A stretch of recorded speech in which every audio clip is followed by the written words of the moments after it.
दिल तो तेरा धन्यवाद करते हैं।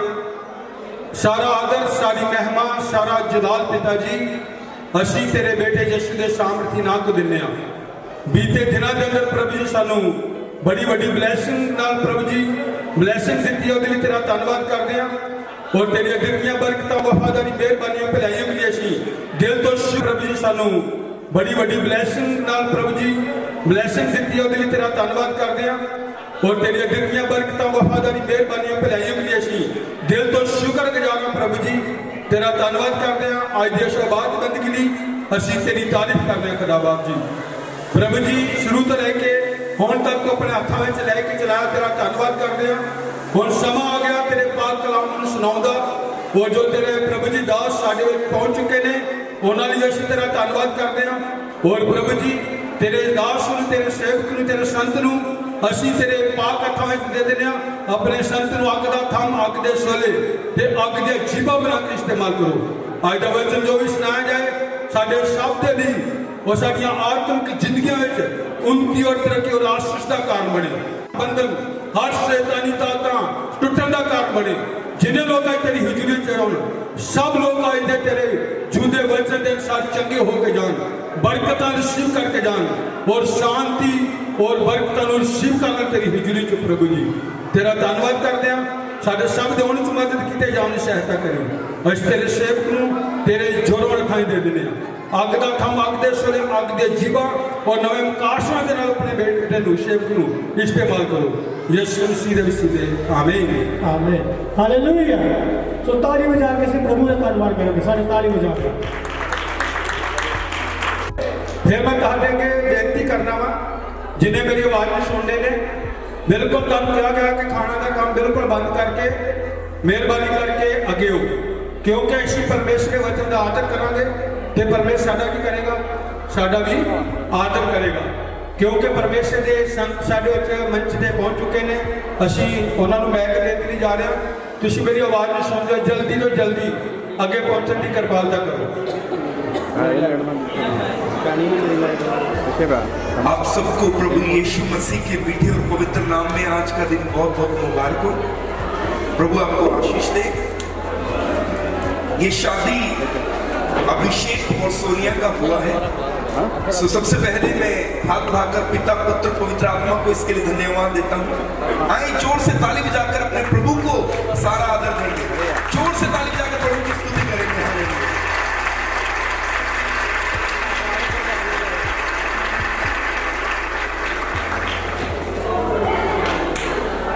इसके बाद मैं बताना चाहूंगा कि हमारे बीच में एक ब्लेस्ड कपल बैठा है, पास्टर अभिषेक और उनकी प्रिय पत्नी हमारी बहन बेटी सोनिया यहाँ पर है। और मैं आपको बताना चाहूंगा कि ये सुंदर जोड़ा जो है वो एक आशीषित जोड़ा है और प्रभु का अनुग्रह का हाथ इनके ऊपर है। सो आप में से कितने लोग ये चाहते हैं कि इनको मिलकर ब्लेस करें, इनके लिए प्रार्थना करें? आप में से कितने चाहते हैं कि मिलकर इस फंक्शन में आए और इनके लिए आशीष की दुआ मांगे, इनको ब्लेस करें, इन्हें यीशु का नाम लेकर ब्लेस करें? तो कृपया जो पीछे बैठे हैं वो इधर आगे चेयर्स हैं, आप उठ करके इधर आ जाए। पीछे वाले कृपया उठ करके इधर सामने आ जाए। प्लीज रिक्वेस्ट है, जो खड़े हैं या बात कर रहे हैं उठ करके इधर आगे बहुत सारी चेयर है, आप आगे आगे बैठ जाइए। और इधर बातचीत अभी नहीं करेंगे क्योंकि हम प्रभु के वचन को सुनेंगे। प्लीज बातचीत नहीं करेंगे, हम परमेश्वर के वचन को सुनेंगे। आत्मिक भोजन पहले लेंगे, उसके बाद शारीरिक भोजन भी आपके लिए तैयार है, हम वो भी लेंगे। एक रिक्वेस्ट है मेरी, आपका हालेलुया छोटा है, गुरदासपुरी हालेलुया बोल के दिखाइए जरा। हालेलुया, हाथ उठाकर हालेलुया। अब मेरी रिक्वेस्ट है, आपस में बातचीत नहीं करेंगे हम लोग प्रभु को ऑनर देंगे, प्रभु को इज्जत देंगे और बैठकर परमेश्वर का वचन सुनेंगे। मेरी ओर से, मेरे परिवार की ओर से, शालोम फेलोशिप चर्च लुधियाना की ओर से और हम जितने पासवान यहाँ हैं हम सबकी ओर से अभिषेक और सोनिया को बहुत बहुत मुबारकबाद हो आपके विवाह की। उनके पेरेंट्स को बहुत बहुत मुबारक हो, आपको भी ये विवाह बहुत बहुत मुबारक हो एक और बार जोर से ताली बजाकर प्रभु को धन्यवाद दें। जोर से ताली बजाकर प्रभु को धन्यवाद।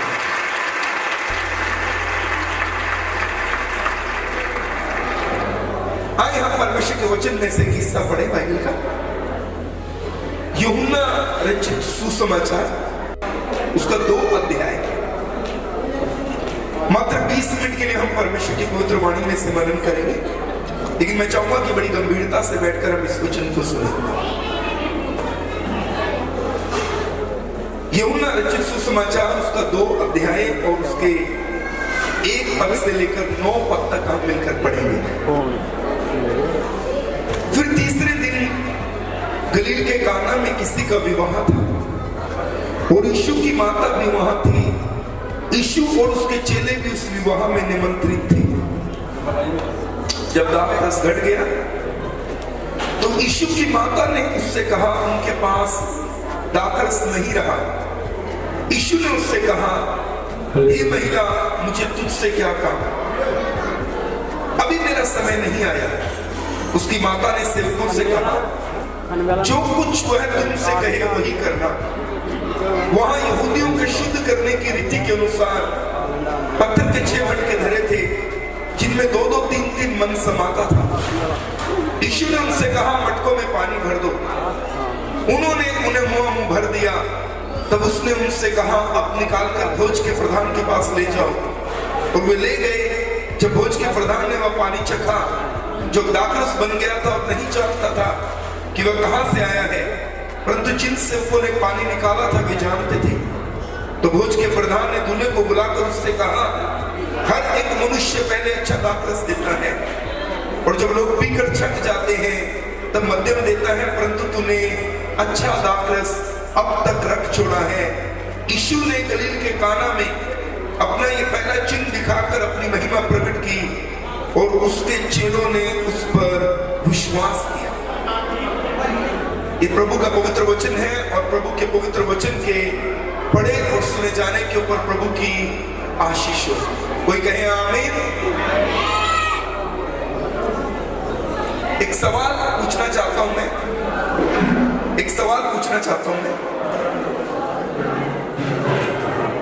कौन कौन प्रभु यीशु को इज्जत देना चाहता है इस शादी के अंदर? ईमानदारी से अपना हाथ खड़ा करें। कौन कौन प्रभु यीशु को इज्जत देना चाहता है? मैंने एक सवाल पूछा था, ईमानदारी से हाथ खड़ा करें। कौन कौन प्रभु यीशु को इज्जत देना चाहते हैं शादी में?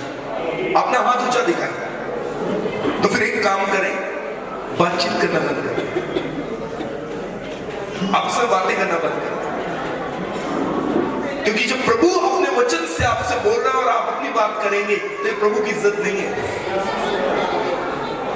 अगर आप वाकई में प्रभु को इज्जत देना चाहते हैं तो आपस में बातचीत करना बंद करें। कोई एक व्यक्ति वो कोने वाली बहनों को जाके बोल के आए कि प्रभु का वचन हो रहा है, हमें शांत रहना चाहिए, प्लीज।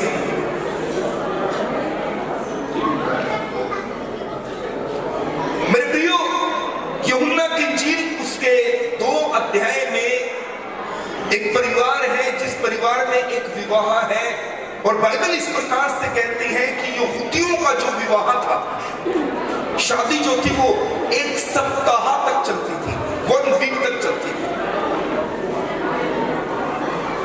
और बाइबल में लिखा है कि ये जो गलील प्रांत में काना नामक गांव में जो विवाह था, इन्होंने प्रभु यीशु मसीह को उस विवाह में आमंत्रित किया था। यीशु मसीह को इनविटेशन दिया था कि आप हमारे बच्चे के विवाह में आए। और बाइबल में हमने पढ़ा, वचन में लिखा है कि उनका दाखरस कम पड़ गया। प्रभु यीशु मसीह ने वहां एक चमत्कार किया और ये चमत्कार जितने साइंसदान हैं दुनिया में आज तक वो हैरान है ऐसे कैसे हो गया।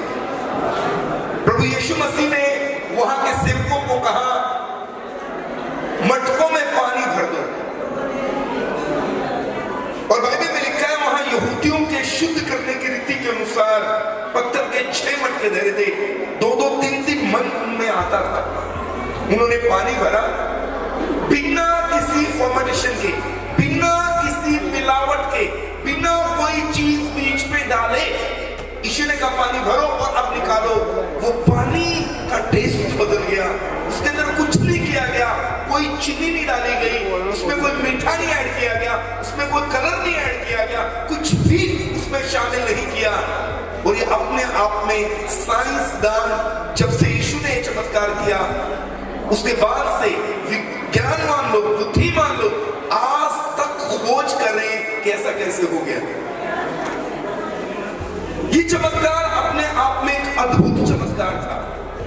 सो मैं 3 बातें बताऊंगा आपको, आप 3 बातों को अपने जीवन में, अपनी मैरिड लाइफ में लेकर जाइए।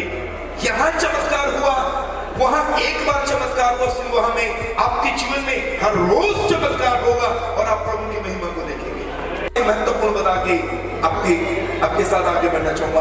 पहली और महत्वपूर्ण बात, इस विवाह, ये जिनका विवाह था, उन्होंने प्रभु यीशु मसीह की उपस्थिति को, प्रभु यीशु मसीह की प्रेजेंस को, प्रभु यीशु मसीह की उपस्थिति को उस विवाह में मांगा। उन्होंने प्रभु यीशु को इनवाइट किया था। अपनी मैरिड लाइफ में, अपने विवाहिता जीवन में हर दिन परमेश्वर से उसकी उपस्थिति की मांग करें। याद रखना मेरे प्रियो, इस्राएलियों को परमेश्वर ने कहा था जब वो मिस्र से बाहर निकले, इंग्लिश में लिखा है, प्रभु ने कहा माई प्रेजेंस शैल गो विद थी। प्रभु कहते मेरी हजूरी तुम्हारे साथ साथ जाएगी। जब इस्राएलियों के साथ, जब वो मिस्र से बाहर निकले, परमेश्वर की उपस्थिति इस्राएलियों के साथ थी। तो बाइबल में देखते हैं जब समुद्र उनके सामने आया तो समुद्र फट गया और समुद्र में से रास्ता निकल गया। हम देखते हैं कि जब उनको पानी की आवश्यकता पड़ी तो प्रभु ने वहां उनके लिए खारे पानी को, कड़वे पानी को मीठा बना दिया। हम देखते हैं उस 40 साल की यात्रा में जब उनको भोजन की जरूरत पड़ी तो आसमान से मन्ना गिरा। मेरे प्रियो, बाइबल कहती है प्रभु ने इस्राएलियों को कहा मेरी उपस्थिति तुम्हारे साथ साथ जाएगी। जब प्रभु की उपस्थिति इस्राएलियों के साथ थी, हर दिन उनके जीवन में एक चमत्कार होता था। मैं आपको कहना चाहूंगा, अगर आप चाहते हैं निरंतर आपके जीवन में आश्चर्य कर्म हो, निरंतर आपके जीवन में परमेश्वर अपनी महिमा के कामों को करे, निरंतर आपकी मैरिड लाइफ आशीषित और आशीषित होती चली जाए, तो एक काम करें, अपने जीवन में, अपने परिवार में, अपने रिश्तों में, अपने घर में परमेश्वर की प्रेजेंस को, उसकी उपस्थिति को मांगिए। जहां परमेश्वर की उपस्थिति उतर आती है वहां चमत्कार अपने आप होने लगते हैं। इस विवाह में इन्होंने प्रभु की उपस्थिति को मांगा। इन्होंने कहा प्रभु आप हमारे बच्चे के विवाह में आइए। अब देखिए, प्रभु ने यह नहीं कहा था कि पानी दाखरस बन जाए। इन्होंने प्रभु की उपस्थिति को मांगा क्योंकि प्रभु की उपस्थिति वहां थी। जहां प्रभु की उपस्थिति है वहां कहने की आवश्यकता नहीं है, चमत्कार अपने आप होने शुरू हो जाते हैं। बोलिए हालेलुया, जोर से बोलेगा हालेलुया, हालेलुया। परमेश्वर की उपस्थिति।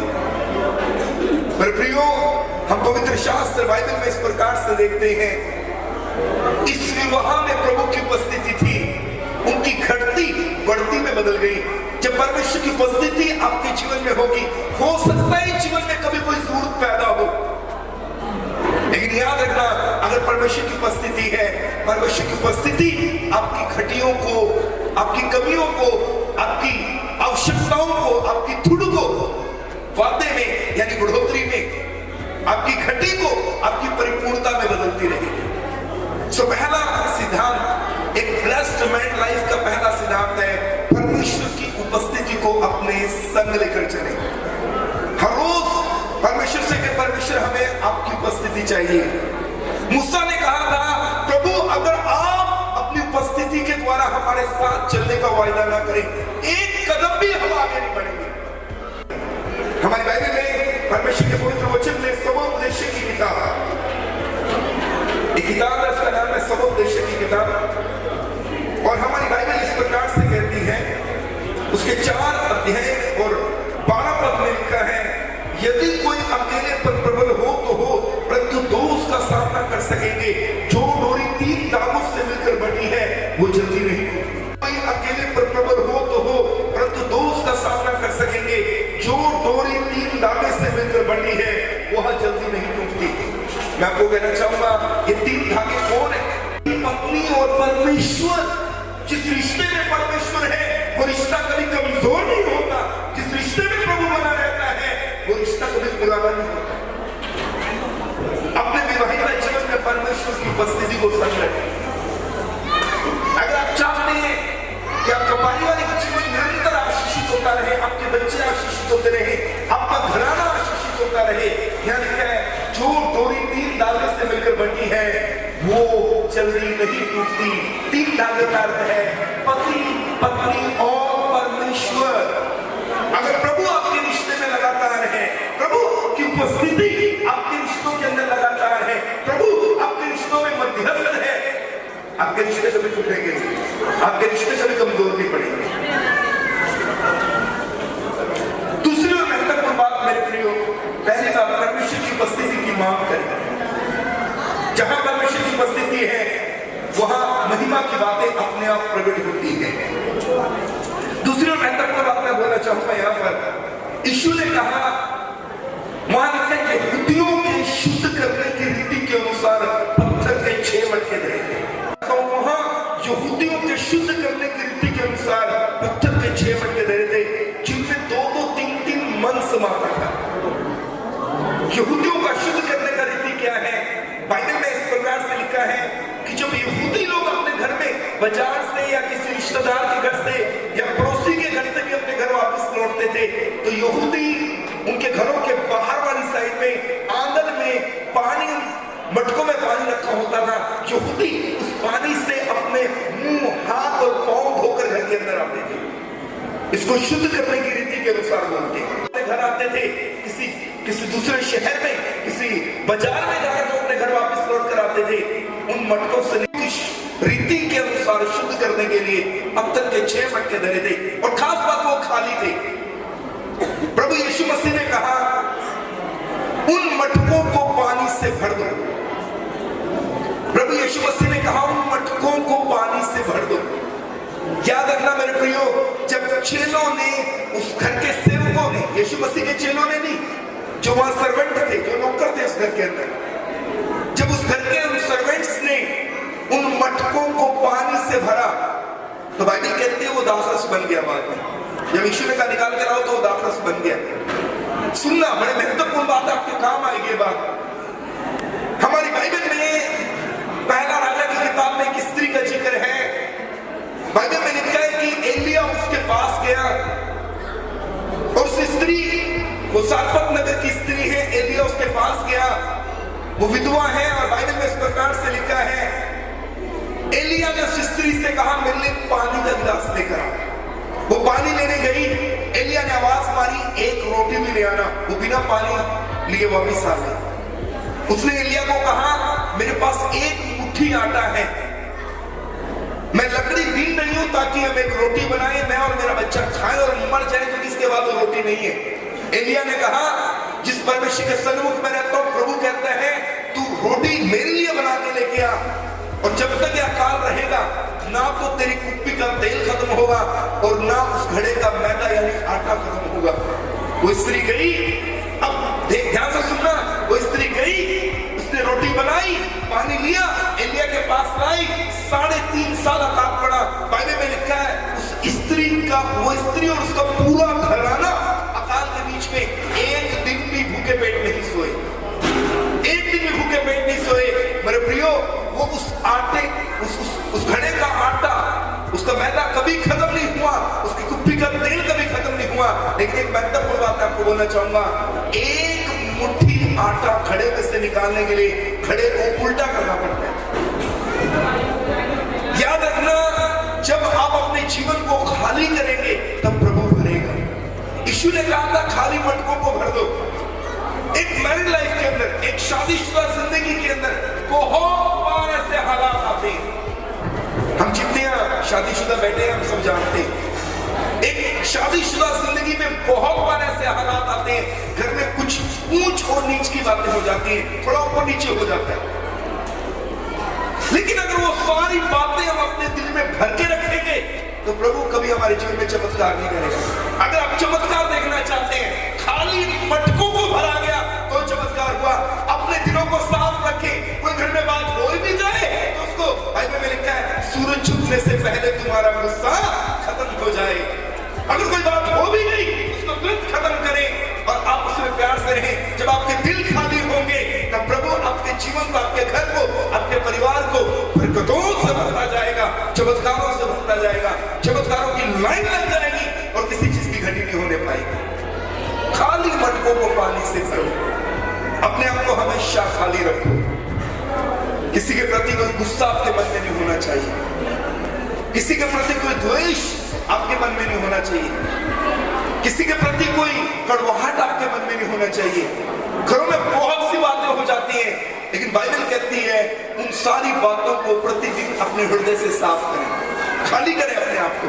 आप जितना ज्यादा अपने आप को खाली करेंगे प्रभु उतना ज्यादा आपको अपने चमत्कारों से, अपनी ब्लेसिंग से, अपनी सामर्थ से, अपने वरदानों से, अपने अभिषेक से, आत्मा के नौके वरदानों से भर देगा। बोलिए हालेलुया। आज्ञाकारिता बरकत की चाबी है। ये रही बाइबल। इस बाइबल को ध्यान से पढ़ लेना अपने घर जाके मेरे प्रियो। बाइबल में जहां सबसे बड़े बड़े चमत्कार आप देखोगे तो उसके पीछे आज्ञाकारिता मिलेगी आपको। ये सेवक आज्ञाकारी है, आज्ञाकारिता बरकत की चाबी है। Obedience is the key of blessing. आज्ञाकारिता बरकत की चाबी है। जहां आज्ञा मानी जाती है वहां बरकतें आती हैं। व्यवस्था 28 अध्याय के 1 पद में लिखा है, यदि वो सारी आज्ञाएं जो मैं आज तुझे सुनाता हूं तुमको दिल से माने और अपने परमेश्वर की आज्ञाओं का पालन करे, तब तेरा परमेश्वर तुझे पृथ्वी की सारी जातियों से अधिक श्रेष्ठ बना देगा। व्यवस्था की किताब 28 अध्याय के 12, 13 और 14 पद में लिखा है, यदि तू अपने परमेश्वर की आज्ञा मानेगा तो तेरा परमेश्वर तुझे पूंछ नहीं सर बनाएगा, तू नीचे नहीं ऊपर की ओर जाएगा।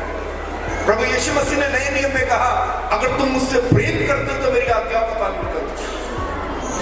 मैं आपको कहना चाहूंगा, जहां आज्ञाकारी लोग हैं, जो बाइबल में लिखा है, जैसा जीवन बाइबल में जीने के लिए लिखा है, अगर आज्ञा मानकर आप वैसा जीवन जीते हैं तो मैं आपको कहना चाहूंगा मेरे प्रियो, आपके जीवन में लगातार चमत्कार होंगे, लगातार आशीषें आएंगी। आज्ञाकारी लोगों के जीवन में निरंतर चमत्कार होते हैं। बाइबल में लिखा है, खुदावंद के पाक कलाम में लिखा है, 2 राजा की किताब 4 अध्याय, अपने घर जाके बाद में पढ़ लीजिएगा, आपके काम आएगी ये बात। हमारी बाइबल में 2 राजा की किताब 4 अध्याय में एक स्त्री एलीशा के पास आती है और वो आकर कहती है, तेरा दास मेरा पति परमेश्वर का सेवक था, वो मर गए, लेकिन वो इतना कर्ज करके मरा है कि जिन्होंने कर्ज लेना है वो मेरे बच्चों को गुलाम बनाने आ गए, वो मेरे बच्चों को बदहुआ बनाने के लिए आ रही है। बाइबल में लिखा है, एलीशा ने उस स्त्री से पूछा, तेरे पास क्या है और तू क्या चाहती कि मैं तेरे लिए करूं?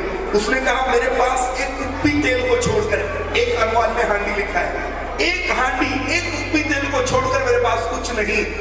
एलीशा ने इस स्त्री से कहा, जा अपने पड़ोसियों से बर्तन इकट्ठे कर, थोड़े बर्तन मत इकट्ठे करना, ढेर सारे बर्तन इकट्ठे करना, अपने पड़ोसियों से बर्तन इकट्ठे कर, अपने बेटों को संग ले, द्वार बंद कर और उस कुप्पी से तेल उड़ेलना शुरू कर और सब बर्तन भर जाएंगे। आपको बताऊं मैं आपको, इस स्त्री ने कोई सवाल नहीं किया खुदा के सेवक के आगे। आजकल की कोई बहन होती मालूम है क्या बोलती, पास्टर जी आपने मेरी मदद करनी है, करो, नहीं करनी मुझे मना कर दो, लेकिन ये कथा कहानी मुझे बस सुनाओ। एक कुप्पी तेल से पूरे मोहल्ले के बर्तन भर जाएंगे। उस स्त्री ने कोई क्वेश्चन नहीं किया, वो गई, अपने बच्चों को जाके बताया, मैं परमेश्वर के सेवक के पास गई थी, उन्होंने मुझे आज्ञा दी है कि हम अपने मोहल्ले के बर्तन इकट्ठे करें और जो कुप्पी तेल हमारे पास है ना, जब हम उसको उड़ेलेंगे सारे बर्तन भर जाएंगे। बाइबल में लिखा है, उसके बच्चों ने भी अपनी मां से कोई सवाल नहीं किया, वो भी जैसा मां ने कहा वैसा उन्होंने मान लिया। ये स्त्री अपने सेवक की आज्ञाकारी है। मैं दोबारा रिपीट करता हूं, एलीशा अपने खुदा का आज्ञाकारी है, ये स्त्री अपने सेवक की आज्ञाकारी है। इस स्त्री के बच्चे अपनी मां की आज्ञाकारिता में हैं। और बाइबल में लिखा है, उन्होंने मोहल्ले के बर्तन इकट्ठे किए, द्वार बंद किया और वो तेल उड़ेलती गई, बर्तन भरते गए, बच्चों उठा के एक साइड में रखते गए, तब तक चमत्कार होता रहा, तब तक तेल आता रहा, जब तक उन्होंने ये नहीं कहा कि अब रखने की जगह नहीं बची। आज्ञाकारियों के जीवन में तब तक चमत्कार होंगे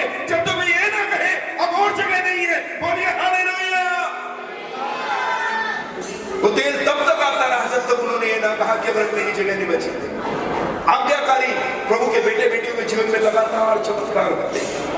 अगर आप आज्ञाकारी हो, अगर बाइबल में लिखी आज्ञाओं का पालन करते हो, अगर यीशु मसीह के द्वारा दी गई आज्ञाओं का पालन आप करते हो, प्रभु की शिक्षा के अनुसार आप जीवन जीते हैं, तो मैं आपको कहना चाहूंगा मेरे प्रियो, चमत्कार आपके जीवन में तब तक होते रहेंगे जब तक आप ना कहो कि वो और जगह नहीं रही। बस यहां पर पहली बात मैंने आपको बताई परमेश्वर की उपस्थिति की मांग। दूसरी बात मैंने आपको बताई अपने आप को खाली रखें। तीसरी बात मैंने आपको बताई परमेश्वर का दास होने के नाते आज्ञाकारी बने। आज्ञाकारी लोगों में परमेश्वर निरंतर चमत्कार करता रहता है। एक बात मैं जरूर बोलना चाहूंगा, एक छोटी सी घटना बता के मैं बंद करूंगा। मैं चाहूंगा पास्टर जी आप आपकी पत्नी यहां आ जाए, उठ के आगे आ जाए, आ जाइए प्लीज, आ जाइए, यहां आ जाइए। एक छोटी सी घटना 2 मिनट की बताने के बाद मैं बंद करूंगा। आप जितने हैं इसको ध्यान से सुनना, जो मैरिड है, जो अनमैरिड है या जिनकी शादी होने वाली है, इस घटना को ध्यान से सुनना। मैंने बहुत साल पहले एक कहानी सुनी थी। Thank you so much pastor ji, आप बहुत सुंदर लग रहे हैं। थैंक यू, छा गए आप पास्टर जी। बाइबल में लिखा भली स्त्री कौन पा सकता है। आपने कोई मोती दान किए थे क्या? हमारी बहन खुदा ने आपको जीवन साथी के रूप में दिया है और प्रभु का धन्यवाद। आप दोनों बहुत अच्छे लग रहे हैं। Thank you. आइन के लिए जोर से ताली बजाएं, परमेश्वर की स्तुति करें। एक छोटी सी घटना बता के बंद करना चाहूंगा, वो ध्यान से सुना। 3 मिनट की बात है, उसके बाद बंद कर लेंगे, उनके लिए मिलकर प्रार्थना करेंगे। एक बहुत अमीर व्यक्ति था, 1 एकड़ से ज्यादा में उसका घर था, फैक्ट्रियों का मालिक था, बहुत अमीर था, बड़ी बड़ी लंबी कारें उसके पास, बड़ा बैंक बैलेंस, बड़ा अमीर व्यक्ति था, बड़ा आलीशान घर, घर के आगे भी लॉन, पीछे भी लॉन, घास लगा, पेड़ पौधे लगे, बड़ा महल जैसा घर। उस घर के बिल्कुल एंड में कोने के ऊपर उसने एक टीन डालकर 2 कमरे बनाए छोटे छोटे और एक बाथरूम बना दिया, और उसने रामू को दिया था जो उसके घर का मालिक था, मालिक पेड़ पौधों को ठीक करने वाला। और रामू की वाइफ इस अमीर व्यक्ति के घर में बर्तन साफ करती। अब रामू के घर में जो माली था, पौधे ठीक करता नौकर, उसके घर में वो, उसकी पत्नी, उसका बेटा, उसकी बेटी, 4 लोग थे। और ये अमीर व्यक्ति जिसका इतना बड़ा महल जैसा घर, लंबी लंबी कारें, इतना बैंक बैलेंस, इतना कुछ, इसके भी एक ये, एक इसकी पत्नी, एक इसका बेटा, एक इसकी बेटी, ये लोग भी 4। एक दिन मालिक घर के बाहर धूप में बैठ के अखबार पढ़ रहा, इतना बड़ा लॉन, घास के अंदर पेड़ पौधे लगे रहे। रामू पेड़ पौधों को पानी देता देता उसने रामू को बोला, रामू मेरी बात सुन। बोले बोलो मालिक। बोले यार मैं, मेरी पत्नी, मेरा बेटा, मेरी बेटी, घर में 4 है, तुम भी 4 हो, हम इतने बड़े महल जैसे घर में रहते हैं, इतना पैसा मेरे पास, इतनी गाड़ियां, इतना कुछ है, तेरे पास तो 3 वाला घर है, मैंने बना के दिया, 2 कमरे का घर है, तुम भी 4 हो, पर मेरे घर में हमेशा झगड़ा, लड़ाई, क्लेश, मेरे घर में हमेशा मार पिटाई, गाली गलौज, बहुत बुरे हाल है, तेरे घर में कभी कोई ऊंची आवाज से नहीं बोलता, कारण क्या है? रामू ने बोला साहब आपकी दया। बोले दया छोड़, कारण बता। बोले नौकरी से मत निकालना, पक्का कारण बता देता हूँ। बोले नौकरी से नहीं निकालूंगा, कारण बता। बोले एक उदाहरण देना चाहूंगा, ध्यान से सुनना। बोले बोल।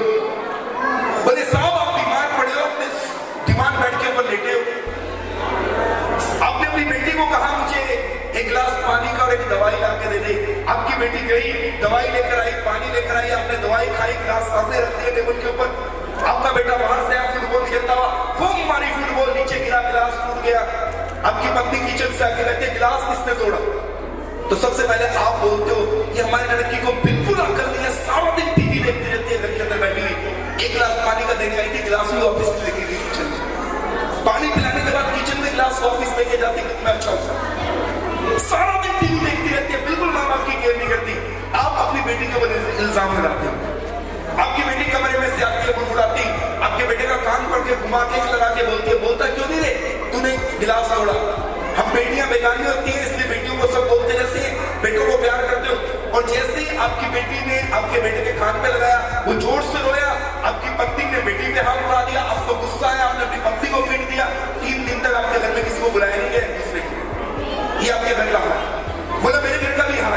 मैं बता देता हूँ। बोले मैं बीमार पड़ा, मैंने कहा बेटा पानी का फुटबॉल लेकर आया, वो पानी फुटबॉल गिलास टूट गया। मेरी पत्नी किचन से कहते गिलास किसने तोड़ा? तो बोले सबसे पहले मैं बोलता हूँ, 2 कमरे हैं छोटे छोटे, दिन में हम लाइट बंद रखते हैं ताकि बिल ना आए। अब बाहर से कोई आएगा, कांच का गिलास दिखता ही नहीं सामने, तो मेरी गलती है, मैंने गिलास सामने रखा है, मेरी गलती से टूटा। बोले इतने में मेरी बेटी आ जाती है, कहती मेरे पापा तो बीमार पड़े, मैं प्रेस करने में इतनी बिजी हो गई, मेरे को अक्ल होनी चाहिए, जब मैं पापा को पानी देके गई, दवाई देके गई, तो मैं गिलास ही वापस लेके जाऊं, गलती मेरी है, मेरी गलती से गिलास टूटा। बोले मेरा बेटा कहता है ना पापा की गलती, ना मेरी बहन की गलती, गलती तो मेरी है। इतना छोटा सा कमरा हमारा, फुटबॉल लेकर कभी कमरे में नहीं खेला जाता, फुटबॉल तो गेम ही मार की है, गिलास मेरी गलती से टूटा, मुझे 6 महीने पैसे मत देना, मेरी पॉकेट मनी रोक दो, अब अपना गिलास ले आओ, मैं अपनी गलती मानता हूँ। बोले मेरी पत्नी बोलती है अरे एक गिलास ही तो टूटा, इतनी माफिया क्यों मांग रहे हो, नहीं आ जाएगा। कुछ समझ आया? कुछ समझ आया? मैं चैलेंज करता हूं, अगर आप में से हर एक व्यक्ति इस कहानी को अपने साथ लेके जाए, आपके घर में कोई क्लेश नहीं होगा। मेरे प्रियो, इन सब बातों से बाहर आए, जिन बातों के कारण हमारी टकराव की स्थिति पैदा होती है। बाइबल कहती है अपने लाइफ पार्टनर को अपने से बेहतर समझो। बाइबल कहती है एक दूसरे का भार उठाओ। एक दूसरे का भार उठाने का अर्थ ये नहीं है कि हम बैग लेकर के चले। मैं इंग्लैंड में था, 3 महीने इंग्लैंड में रहा, मैंने वहां देखा एक बहन गाड़ी से नीचे उतरी, उसका पति बैग टांग करके बाहर आया। इतनी बहन में काय को टांगे? अच्छी बात है, अपनी पत्नी की मदद करनी चाहिए। बाइबल में लिखा है एक दूसरे का भार उठाओ। भार उठाने का अर्थ ये नहीं है कि हम बैग ढोए, वो भी ढोए अगर बच्चे छोटे हैं, पत्नी नहीं संभाल पा रही, ट्रैवल कर रहे हैं, तो उठाने में कोई हर्ज नहीं है। लेकिन असल भार जिसके बारे में बाइबल कहती है एक दूसरे का भार उठाओ। भार उठाने का अर्थ ये है, हो सकता है पास्टर जी आगे आ जाएंगे, कोई आप हो सकता है, एग्जाम्पल दूंगा, आपके ऊपर नहीं बोलना, एग्जाम्पल है। मेरा हो सकता है ये पास्टर जी है, इनके अंदर 6 अच्छे गुण हो और इनकी पत्नी में 2 ही अच्छे गुण हो। लेकिन चाहे इनके अंदर 6 अच्छे गुण है और इनकी पत्नी में 2 ही अच्छे गुण है, तो भी ये उसको बराबर इज्जत देते हैं, बराबर प्यार करते हैं, साथ लेकर चलते हैं, उसकी केयर करते हैं। ये वाला भार ज्यादा मुश्किल है मेरे प्रियो, ये वाला भार ज्यादा मुश्किल है। एक दूसरे की कमियों का भार उठा लेना, भाई मेरी एक दूसरे का भार, एक दूसरे की कमजोरियों का भार उठा लेना और उनको साथ लेकर चलना जो कमजोर है। मैं आपको कहना चाहूंगा इस सख्त में भार है। Thank you. एग्जाम्पल के लिए बोला आपकी पत्नी तो बहुत अच्छी है, वो तो आपसे भी ज्यादा दुआ करती है। Thank you. मैं आपको कहना चाहूंगा मेरे प्रियो, आपस में एक दूसरे का भार उठाओ, यानी एक दूसरे की कमियों को सह लो। पवित्र शास्त्र बाइबल में लिखा है जिससे परमेश्वर ने जोड़ा है उससे कोई अलग न करे। पवित्र शास्त्र बाइबल में लिखा है परमेश्वर ने स्त्री और पुरुष को बनाया, उन्हें ब्लेस किया। मैं आपको एक बात कहना चाहूंगा, प्रभु ने पति पत्नी को इसलिए रखा है, सुबोपदेश 4 में लिखा है 1 से भले 2, अगर एक गिर जाए तो दूसरा उसको उठाए, एक कमजोर पड़ जाए तो दूसरा उसको संभाले। आए एक नई शुरुआत करें। आज के बाद अगर अपना जीवन साथी हम कमजोर देखते हैं कि वो कमजोर है, वो गिर रहा है, वो कमजोर है, वो निर्बल है, आज सबको उठाना शुरू करें। एक दूसरे को प्यार करें, एक दूसरे को इन्क्रेज करें, एक दूसरे के साथ चलें। परमेश्वर ने हमें जीवन की आशीष के लिए चुना है। मैं प्रभु को धन्यवाद देता हूं इस नव विवाहिता सुंदर जोड़े के लिए। बस अभिषेक ने बहुत खुदा का काम किया पूरे हिंदुस्तान में घूम घूम के। उनके पिताजी भी प्रभु के विशेष दास हैं और मेरी हृदय की विनती है प्रभु से कि आने वाले समय में दोनों पति पत्नी न केवल भारत में, भारत के बाद विदेशों में भी प्रभु की महिमा के लिए इस्तेमाल हो और पूरी दुनिया में जाकर प्रभु के नाम को उछाल जाए। जोर से ताली बजाकर प्रभु की स्तुति करें। ये दोनों बड़े बड़े मंचों में खड़े होकर परमेश्वर की स्तुति करने पाए।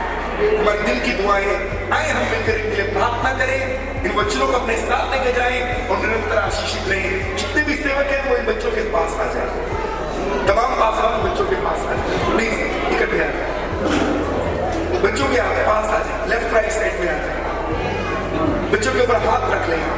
आए मिलकर प्रार्थना करें, अपने बरकत वाले हाथ को इनकी ओर बढ़ाएं ताकि ताकि हम इनके लिए दुआ कर सकें। प्लीज अपने बरकत वाले हाथ को इनकी ओर बढ़ाएं। और भी कोई पासवान है मंदिर के बीच में तो वो उठकर आगे आ सकते हैं। आराधक है, सुसमाचार प्रचारक है, कोई भी प्रभु के सेवक है, उठकर के आगे आ जाओ please. Hallelujah hallelujah hallelujah hallelujah hallelujah. पवित्र और जीते परमेश्वर, हम आपके सेवक मिलकर इस समय इन दोनों बच्चों को ब्लेस करते हैं। प्रभु जी, आपके वचन में लिखा है, भजन संहिता 128 में लिखा है, क्या ही धन्य है वह पुरुष जो परमेश्वर का भय मानता है, उसके मार्ग पर चलता है, वो अपनी कमाई को निश्चय खाने पाएगा। उसके घर के भीतर उसकी स्त्री एक फलवंत दाखलता होगी, वो उसकी मेज के चारों उसके बच्चे जलपाई के पौधों के समान होंगे, वो अपने नाती पोतों को भी देखने पाएगा। इस्राएल को शांति मिले। प्रभु मिलकर दुआ करते हैं सोनिया बहन के लिए, ये भाई अभिषेक के जीवन में एक फलवंत दाखलता बन जाए। हालेलुया। इनके बच्चे, इनके बेटे, इनकी मेज के चारों जलपाई के पौधों के समान हो, ये अपने नाती पोतों को भी देखें। हम सब लोग मिलकर भजन संहिता 128 के अनुसार इन्हें आशीष देते हैं। हालेलुया। इनका आपसी प्यार विवाहिता जीवन के बढ़ने के साथ साथ आपस में गहरा होता चला जाए। प्रभु एक अच्छी अंडरस्टैंडिंग इनके बीच में आए और ये बड़ा दर्शन पाकर जो सेवकाई आपने इनको सौंपी है, उस सेवकाई को पूरा करने पाए। और हमारे हृदय की विनती और प्रार्थना है प्रभु जी, ये जहां जाए, जिस नगर में जाए, जिस गांव में जाए, जिस स्टेट में जाए, जिस देश में जाए, वहां के लिए बरकत का कान बन जाए। हालेलुया। प्रभु हमारी विनती और प्रार्थना है, इस कपल को देखकर, इन दोनों के प्यार को देखकर, इन दोनों की अंडरस्टैंडिंग को देखकर, इन दोनों की आपसी समझ को देखकर, इन दोनों के मेल मिलाप को देखकर बहुत से लोग प्रभु जी हालेलुया अपने जीवन में बदलाव को लेकर आए। ये बहुतों के लिए एग्जाम्पल बन जाए। हालेलुया। और वो सारी आशीषें जो पवित्र बाइबल में एक धर्मी भक्त और पवित्र जन के लिए लिखी है, वो सारी आशीषें के जीवन का हिस्सा हो। हमें पिता, पुत्र और पवित्र आत्मा के नाम से, यीशु के नाम में अच्छी हेल्थ, लंबी उम्र और खुशियों से भरी जिंदगी की आशीष देते हैं। इनके पेरेंट्स के लिए दुआ करते हैं, इनके तमाम रिश्तेदारों के लिए दुआ करते हैं, इनके मित्र सगे संबंधियों के लिए दुआ करते हैं। अब उन्हें भी आशीष दे। आपके जितने सेवक आए हैं उन्हें, उनके परिवारों को, उनकी मिनिस्ट्रीज को आशीष दे। और प्रभु होने दीजिए जब हम सेवक मिलकर इनकी ओर हाथ बढ़ाकर पूरी मंडली के साथ इनके लिए दुआ कर रहे हैं, इसी समय इनके ऊपर एक भारी अभिषेक उतराए। हालेलुया। और होने दीजिए खुदावन, इन आत्मा के नो फल, नो वरदान से भरकर तेरी सेवकाई के लिए हजारों हजारों आत्माओं को जीतने पाए, तेरे राज्य के लिए हजारों हजारों आत्माओं को जीतने पाए। और अपनी दया और कृपा का हाथ इनके ऊपर सदा बनाए रखना। धन्यवाद प्रभु, आपने अच्छा मौसम दिया। ये बारिश जो आ रही है, ये तो बरकत की बारिश है। हालेलुया। आप खुश हैं, आपने बरकत की बारिश को भेज दिया। हम सारी बातों के लिए वही बात के पवित्र नाम को देते और विनती प्रार्थना धन्यवाद के साथ ये सारी विनती प्रार्थनाएं पिता के पुत्र अपने उद्धारकर्ता मसीह प्रभु के मीठे नाम में मांग के पा लेते हैं। आए जोर से ताली बजाकर परमेश्वर की स्तुति करें और प्रभु के नाम की बड़ाई करें। जितने भी सेवक आए हैं, आप सबका स्वागत है, आप सबको वेलकम है। आए इन सब सेवकों के लिए और इनकी उत्तम सेवकाई के लिए भी जोर से ताली बजाकर प्रभु को धन्यवाद दें। हालेलुया। जोर से ताली बजाकर प्रभु को धन्यवाद। आप सब सेवकों का भी स्वागत है। थैंक यू सो मच आपके प्यार के लिए। God bless you. पास्टर जी जो लीड कर रहे थे। हालेलुया। हालेलुया। साथे विच पास्टर सलास जी ठाकुर तो वैसे मिलकर दुआ करें। आइए हम प्रार्थना में जाएंगे। स्वर्गीय पिता परमेश्वर प्रभु जी, हम प्रार्थना करते हैं इस वैसे समय के लिए प्रभु जहाँ आपने हमारे जीवनों में दिया। पिता परमेश्वर प्रभु जी हम प्रार्थना करते हैं खुदा भाई अभिषेक के लिए प्रभु जी, और सिस्टर सोनिया के लिए हम प्रार्थना करते हैं खुदा। उन्हीं ने मेरे प्रेमी पिता परमेश्वर ये 2022 इनके जीवन में एक आशीष का कारण ठहरे प्रभु। जैसे आपके दास ने पिता परमेश्वर भजन संहिता 128 के बीच में प्रभु जो डिक्लेयर किया, जो घोषणा किया है मेरे खुदा और प्रभु, वो सब आशीष इनके जीवन में होने पाए मेरे प्रभु जी। आने वाले दिनों में पिता परमेश्वर वो पिता परमेश्वर की आशीषों से ममनून हो जाए, एक भी ब्लेसिंग इनसे छूटने ना पाए मेरे प्रभु जी। हमारे देश के लिए, कलीसिया के लिए और पिता परमेश्वर देश विदेशियों के लिए एक आशीष का काम होने पाए प्रभु। मेरे दास के द्वारा मधुरवाणी के साथ उन्हें मेरा आशीष दिया प्रभु जी। हम धन्यवाद देते खुदा, प्रार्थना करते अच्छे मौसम के लिए मेरे प्रभु जो आपने हमारे जीवन में दिया। बात में आदर में आपको देते हुए ये विनती प्रार्थना मांगते मेरे उद्धार करता प्रभु यीशु मसीह के नाम से आमीन। हालेलुया। सो एक लास्ट भजन गावांगे सो एक नाम प्रार्थना मिलके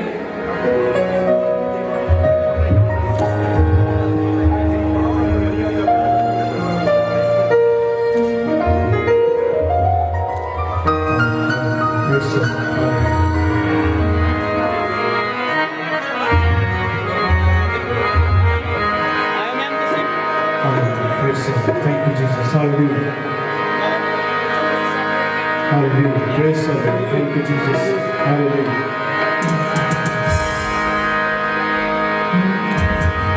यीशु ने मिलाए तो दिल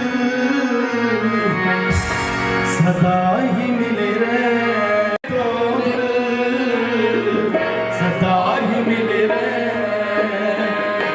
यीशु ने खिलाए तो फूल सदा ही मिले रहे। यीशु ने खिलाए तो फूल सदा ही मिले रहे, सदा ही मिले रहे।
Love